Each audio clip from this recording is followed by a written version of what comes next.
Hola, vamos a empezar un tema nuevo que es equilibrio químico, ¿sí? Que nos habla de un proceso o de un tipo particular de proceso químico en donde una reacción puede ser reversible. Entonces, primero vamos a entender que hay dos tipos de procesos químicos, ¿no? Entendidos como aquellos procesos en donde hay rupturas de enlaces y formación de enlaces nuevos, por lo tanto hay cambios en la composición de la materia, hay cambios en la materia, y dentro de esos procesos vamos a tener procesos que son irreversibles y procesos que son reversibles. Por ejemplo, si yo tengo una combustión y quemo carbón en presencia de oxígeno, en el caso de que haya suficiente oxígeno, vamos a tener la formación del dióxido de carbono. Esa reacción va a tener un inicio y va a tener un final. El final va a ser aquel en donde el reactivo limitante se termina de consumir y por lo tanto la reacción no puede ocurrir más porque falta un reactivo, que por ejemplo en el caso de todas las combustiones siempre es el combustible, ¿no? Oxígeno siempre tenemos en exceso. Entonces, ese tipo de reacciones, esos procesos irreversibles, significan que este proceso tiene una única dirección. Una vez que el carbón se consumió y se formó el dióxido de carbono, ya no podemos volver a generar el carbón que lo produjo. Pero no todas las reacciones químicas son así. Hay reacciones químicas en donde, además de existir una reacción que vamos a llamar directa, existe una reacción inversa. Por ejemplo, si hacemos reaccionar dihidrógeno con diiodo en estado gaseoso, estos pueden reaccionar y generar ioduro de hidrógeno gaseoso.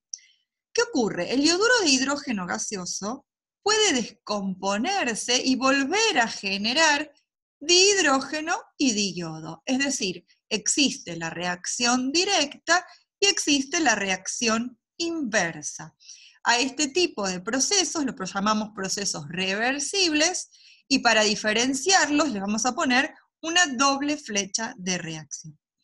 En principio, no tenemos por qué saber cuáles son procesos reversibles y irreversibles más allá de poder experimentar con ellos, ¿sí? Es decir, es algo que uno descubre a través de la experiencia. No hay algo en la fórmula que me indique si la reacción va a ser reversible o irreversible. Pero sí tenemos que considerar que el tratamiento, el estudio de estos dos procesos es muy diferente. Mientras las reacciones irreversibles se estudian estequiométricamente, una reacción que tiene un inicio y una reacción que tiene un final cuando el reactivo limitante se agota, en el caso de las reacciones reversibles, el estudio es un poco más complejo. ¿Por qué? Porque la reacción nunca finaliza. Si nosotros entendemos que los reactivos se transforman en productos, pero los productos se pueden volver a transformar en reactivos, entendemos que es una reacción que no tiene fin. Es decir, no termina nunca. Con lo cual, a lo sumo, lo que vamos a encontrar es que este sistema descrito por la reacción directa y por la reacción inversa va a llegar a un estado de mínima energía que vamos a denominar equilibrio químico, es decir, un estado de equilibrio químico en donde este proceso encuentra una relación de concentraciones entre reactivos y productos que aporta o genera un estado de mínima energía para ese sistema. Entonces, todo sistema reversible llega indefectiblemente a un estado de equilibrio químico. La idea es poder estudiar cómo estos sistemas llegan a ese estado de equilibrio químico y ver cuál es la relación de concentraciones que se tiene que cumplir. Muy bien, para poder entender cuál es ese estado de equilibrio químico al que llegan, vamos a considerar lo siguiente.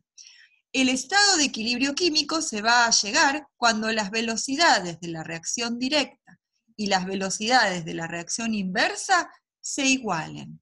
Es decir, la velocidad con la que los reactivos se transforman en productos y los productos se vuelven a transformar en reactivos se iguala.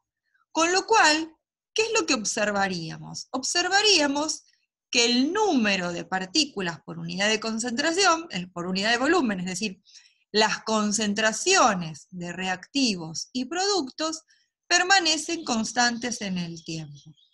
A este tipo de equilibrios se los llama equilibrios dinámicos, porque todo el tiempo las partículas están pasando de reactivos a productos. Pero cuando yo llego al estado de equilibrio, el número de partículas no cambia. Si cambian las partículas, no cambia su número. Entonces, todo sistema químico alcanza el equilibrio químico cuando las velocidades de la reacción directa se igualan con la velocidad de la reacción inversa. Y llegar a un estado de equilibrio es indefectible, es decir, todos los procesos reversibles llegan a un mínimo de energía siempre. Por ejemplo, si viéramos o pudiéramos observar cómo van cambiando las concentraciones de los reactivos y productos en el tiempo, observaríamos lo siguiente. Si en nuestra reacción pusimos una cierta concentración inicial de diodo, una cierta concentración inicial de dihidrógeno a tiempo cero, observaríamos que estas se empiezan a bajar. ¿Por qué? Porque se empiezan a consumir para generar el yoduro de hidrógeno, que inicialmente, por ejemplo, valía 0, y entonces empieza a aumentar con el tiempo. Llegado un momento, que con línea puntuada vertical vamos a llamar el tiempo en el cual el sistema llega o alcanza el equilibrio, las concentraciones de reactivos y productos se estabilizan, es decir, se vuelven constantes, permanecen iguales en el tiempo. Ahí decimos que el sistema llegó al equilibrio químico porque igualó las velocidades de las reacciones directas y las reacciones inversas. O sea, la proporción con la que los reactivos se transforman en productos es igual a la proporción con la que los productos se vuelven a transformar en reactivos. Este tiempo de equilibrio tiene que ver con diversas cuestiones. Y hay que tener bien en cuenta que el sistema siempre va a llegar a un estado de equilibrio, pero no vamos a poder determinar en principio cuánto tiempo va a tardar en llegar a este estado de equilibrio. Hay procesos químicos que alcanzan el equilibrio casi instantáneamente y hay procesos químicos que tienen tiempos enormes, eras geológicas para llegar al equilibrio, ¿sí? Muy bien, ¿cómo sabemos que un sistema alcanzó el equilibrio? Bueno, para poder entender cuándo un sistema alcanza el equilibrio, vamos a suponer que tiene que existir una relación matemática constante entre las concentraciones de productos y las concentraciones de reactivos. Esa relación matemática es un cociente, es una proporción, es una división, y es igual a un número fijo que vamos a llamar constante de equilibrio. En particular, si expresamos las concentraciones de reactivos y productos, concentraciones molares, recuerden que los corchetes significaban concentraciones molares, entendemos que la constante de equilibrio, este número fijo, es la relación matemática, el cociente matemático entre las concentraciones molares de los productos elevados a los coeficientes estequiométricos, como pueden observar. En el caso de que haya más de uno, se van a multiplicar entre sí, dividido las concentraciones molares de los reactivos, ¿sí? Elevados a sus coeficientes estequiométricos. En este caso, como son unitarios, no los observamos, y siempre multiplicados entre sí. Esto que acabamos de escribir es lo que se conoce como la expresión de la constante de equilibrio. En este caso, en concentraciones, por eso tiene una C. Y es la relación matemática que me va a indicar cuándo el sistema alcanzó en el equilibrio. Cada reacción química tiene su valor de constante de equilibrio y la expresión matemática que relaciona estas concentraciones. Entonces, para una reacción cualquiera, ¿cómo vamos a expresar matemáticamente esta Kc, esta constante de equilibrio expresada en concentraciones? Es la concentración molar de los productos elevados a su coeficiente estequiométrico multiplicados entre sí, dividido las concentraciones molares de los reactivos elevados a sus coeficientes estequiométricos multiplicados entre sí. Acá nos está pasando algo como cinética. cada reacción química tiene su fórmula matemática que primero debemos descubrir. ¿Sí? Es decir, cada reacción química tiene su expresión matemática de la constante de equilibrio, que es muy sencilla de determinar siguiendo esta reglita, pero que primero tenemos que justamente determinar. Muy bien, algunas cuestiones para tener en cuenta. ¿Qué es esta constante de equilibrio?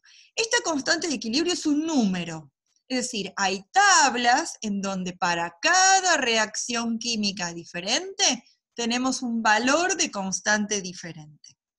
Siempre relaciona las concentraciones de reactivos y productos cuando el sistema llegó al equilibrio. Es decir, estas concentraciones molares son las concentraciones molares que corresponden a los estados de equilibrio del sistema.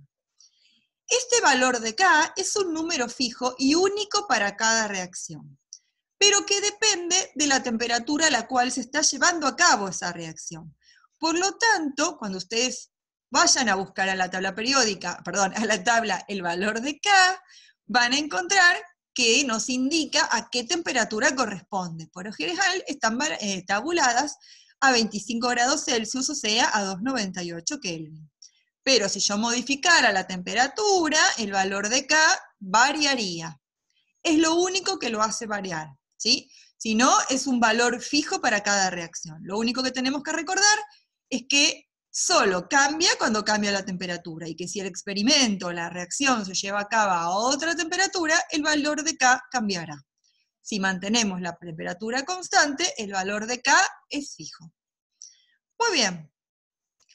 Otra cosa interesante para escribir la expresión de la constante de equilibrio es que cuando yo trabajo con sustancias en fases diferentes, por ejemplo, si tengo agua presente como reactivo o como producto en estado líquido, o si tengo un sólido en otra fase de la reacción, se considera que esa concentración de esa fase sólida o del agua en estado líquido son constantes y por lo tanto ya están incluidas en el valor de la constante de equilibrio. Es decir, no los voy a escribir en las expresiones de la constante de equilibrio. Otra cosa interesante es que la constante no tiene unidades. Hace algunos años se determinó que vamos a expresar la constante de equilibrio sin unidades. Esto es algo que facilita mucho los cálculos, porque no tengo que andar pensando las unidades de las constantes, a diferencia como hacíamos en cinética, en donde las constantes específicas de velocidad tenían unidades muy diferentes según los órdenes de la reacción. En este caso, la constante no tiene unidades. Ojo, porque eso es un arma de doble filo. Si despejo mal, nunca me entero, ¿no? Entonces, atención con esto. Y otra cosa que hay que saber de los valores de las constantes de equilibrio es que son sumamente variados. Es decir, puedo tener constantes enormes de equilibrio, como 10 a la 30, 10 a la 50, y puedo tener constantes de equilibrio muy bajas, como 10 a la menos 20, 10 a la menos 50. ¿Sí? Es decir, tienen valores sumamente diferentes. Muy bien. Si la reacción se está llevando a cabo en fase gaseosa, entonces podemos expresar otra forma la constante. En este caso, a partir de las presiones parciales de los reactivos y productos. En ese caso, la constante se llama Kp, constante de equilibrio para las presiones parciales, y en vez de expresar las concentraciones molares de reactivos y productos, vamos a escribir o vamos a relacionar las presiones parciales de los reactivos y productos de forma análoga, es decir, las presiones parciales de los productos elevados a sus coeficientes estequiométricos sobre las presiones parciales de los reactivos elevados a sus coeficientes estequiométricos, siempre multiplicados entre sí. Entonces, por ejemplo, si tuviéramos que escribir la expresión de Kc y la expresión de Kp para esta reacción, practiquemos. En el caso de Kc van a ser las concentraciones molares. En este caso, el trióxido de azufre al cuadrado. No hay otro producto. Entonces, va a estar dividiendo por el dióxido de azufre al cuadrado multiplicado por el oxígeno.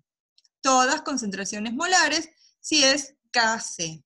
Y si queremos expresar Kp, es muy similar, pero en vez de las concentraciones molares de cada uno de los gases, las presiones parciales. Muy bien, vamos a aprender una cosa interesante acerca de esta constante de equilibrio como número fijo. Supónganse que teníamos la reacción anterior, la reacción entre el dióxido de azufre con el oxígeno para generar trióxido de azufre. Podríamos hacer diferentes experimentos. Por ejemplo, en el experimento 1 podríamos partir de una cierta concentración molar de dióxido de azufre, una cierta concentración molar de oxígeno y nada de trióxido de azufre. Entonces, ¿qué va a pasar con ese sistema? Ese sistema no está en el equilibrio y va a avanzar hasta llegar a un estado de equilibrio. ¿Por qué decimos que no está en un estado de equilibrio? Para que el sistema esté en un estado de equilibrio, sus concentraciones o sus presiones tienen que cumplir la expresión de la constante de equilibrio. Es decir, esta fórmula tiene que estar avalada. Yo reemplazo las concentraciones y me da un valor de constante. Con lo cual, ese valor de constante, que puede ser grande, puede ser chico, nunca cero, podemos darnos cuenta de que en cualquier sistema químico, ninguna de las concentraciones, ni de reactivos ni de productos, pueden ser cero, porque al multiplicarlas o al dividirlas, no nos pueden dar un número diferente de cero o infinito, es decir, nunca las concentraciones pueden ser cero en el estado de equilibrio. Por lo tanto, nos damos cuenta de que ese sistema no está en el equilibrio y va a avanzar hacia un estado de equilibrio. Observemos el experimento 1.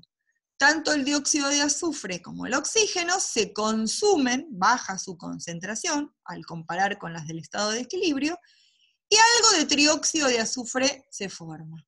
Cuando yo reemplazo los valores de las concentraciones en la fórmula anterior, elevo al cuadrado, multiplico, divido, el resultado me da 279,2. Pero podríamos hacer otro experimento, el experimento 2, en donde podemos partir de diferentes concentraciones de reactivo y de nuevo nada de producto.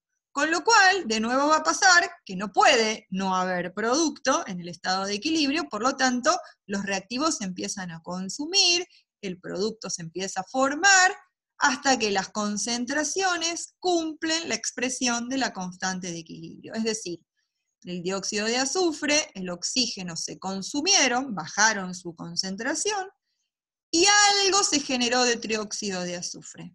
Estas nuevas concentraciones, si yo las vuelvo a reemplazar en la expresión de Kc, me vuelven a dar 280,7, es decir, un número similar o fijo para la constante de equilibrio. Es decir, yo puedo partir de diferentes concentraciones de reactivos, el sistema va a evolucionar ¿hasta cuándo? Hasta que las concentraciones cumplan la expresión de la constante de equilibrio y den el valor fijo que tiene. También podríamos hacer un experimento diferente, como en el experimento 3 y 4, en este caso partimos de producto. Partimos de producto y no hay nada de reactivos. Eso tampoco es un sistema que está en el estado de equilibrio, porque ninguna concentración puede valer cero, con lo cual en este caso la reacción tiene que apurarse a generar reactivos que no hay. Observen que, por ejemplo, en el experimento 3, la concentración de trióxido de azufre disminuye porque parte se consume para volver a generar, o sea, se descompone, y vuelve a generar algo de dióxido y de oxígeno. ¿Hasta cuándo? Hasta que de nuevo se cumple la constante de equilibrio, es decir, reemplazo las concentraciones en la fórmula y me da 280. Lo mismo si partiera de otra concentración de producto, como en el experimento 4, o lo mismo si pusiera cualquier concentración de reactivos y productos mezclada que no correspondan a un estado de equilibrio. Eso puede pasar. Genero una mezcla de reactivos y productos, pero esa mezcla, esas concentraciones, no corresponden a un estado de equilibrio, y entonces, ¿qué ocurrirá? el sistema consume lo que tiene que consumir, forma lo que tiene que formar, y genera un nuevo estado de equilibrio diferente, pero que sigue cumpliendo, que cuando hago la cuenta me da 280. Muy bien. Vamos a ver diferentes expresiones de las constantes de equilibrios y sus valores. Por ejemplo, si tuviera la reacción de formación de ozono a partir de oxígeno, observemos cómo nos queda su constante. La concentración molar de ozono al cuadrado, dividido la concentración molar de oxígeno al cubo. Esa constante es sumamente pequeña, tiene un valor sumamente bajo. Otra reacción química, por ejemplo, es la ionización del fluoruro de hidrógeno en agua o ácido fluorhídrico, en hidrón y fluoruro. Bueno, cuando expresamos la constante para esta reacción, nos va a quedar la concentración molar de hidrón o protón por la concentración molar de fluoruro, dividido la concentración molar de fluoruro de hidrógeno o ácido fluorhídrico. Esta reacción tiene una constante a 25 grados de 5,6 por 10 a la menos 4. Es un valor pequeño, pero no tanto como el anterior. Después, por ejemplo, si estudiamos la formación de bromuro de hidrógeno, vemos que su valor de constante es bastante grande. Y si la comparamos con la formación de ioduro de hidrógeno, tiene una constante, en este caso Kp, que tiene un valor intermedio, no es ni grande, no es ni pequeño. Los invito a practicar cómo serían las expresiones de Kp de estas dos últimas reacciones que no están. Entonces, primer problema para practicar, escribir la expresión para las constantes de equilibrio, Kc y Kp, para estas reacciones. Es muy sencillo, lo pueden dejar en el foro y lo leemos entre todos. Otro problema, por ejemplo, es calcular la constante de equilibrio. Vamos a pensarlo. Si tengo a 500 Kelvin, 0,5 moles por litro de tetróxido de dinitrógeno en equilibrio con 2 moles por litro de dióxido de nitrógeno, también en el equilibrio, según la reacción de descomposición del tetróxido de dinitrógeno, la pregunta es, ¿qué valor tiene la constante Kc de equilibrio a esa temperatura? Otro problema en donde los invito a expresar la constante de equilibrio, Kc, para esta reacción, según lo que practicábamos antes, reemplazar por las concentraciones molares de equilibrio que me dan en el enunciado del problema, y obtener el valor de Kc. Es sumamente sencillo. Acá lo vemos, ustedes pueden no spoilearse. Reemplazamos por las concentraciones molares y la respuesta es 8. Muy bien, ya vimos que K es siempre una relación entre productos y reactivos. Y habíamos visto que no tenían unidades, que podía tener valores muy altos y que podía tener valores muy bajos. Pero la idea es ahora que pensemos juntos qué implica que una reacción química tenga un valor de constante muy alto o qué implica que una reacción tenga un valor de constante muy bajo. Pensemos un poquito. Si una reacción tiene una constante muy alta, siendo la constante una expresión que corresponde a una división, ¿qué implica que una división me dé un número muy grande? Implica que tengo mucho producto y poco reactivo. Una división me da un número grande cuando divido algo muy grande por algo chico. Divido mucho entre pocos, por lo tanto, el valor de la constante me da alto. Eso significa que hay una gran proporción de productos y hay una baja proporción de reactivos. Decimos que es una reacción favorable o que está desplazada hacia productos, es decir, que es una reacción que tiende a generar una buena proporción de productos y quedan pocos reactivos en el equilibrio. Mientras que si el valor de la constante es bajo, será lo contrario. Cuando un cociente o una división me da un número bajo, cuando divido algo chico entre muchos, Por lo tanto, un valor de constante baja indica que hay una baja proporción de productos y una alta proporción de reactivos. Es decir, es una reacción poco favorable. Tiende a dar poco producto y quedar mucho reactivo en el equilibrio. Acá lo podemos ver expresado en un gráfico. Constantes grandes tienden a favorecer la formación de productos. Constantes chicas tienden a generar poco producto o a estar favorecidas o a predominar la proporción de reactivos. Muy bien, y para terminar esta parte, vamos a ver que si considero que los gases se comportan idealmente, puedo encontrar una relación matemática muy sencilla entre el valor de Kc y el valor de Kp para una misma reacción a partir de una fórmula matemática. Pensemos en la relación o el cálculo de la presión parcial de cada uno de los que serían reactivos y productos de una supuesta reacción, A más B que da C más D.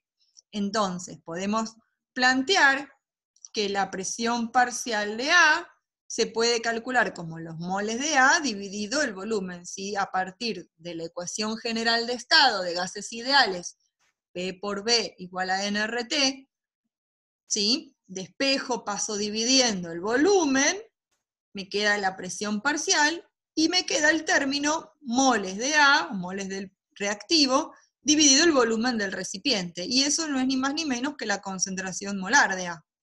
Por lo tanto, la presión de A es igual que la concentración molar de A por R por T.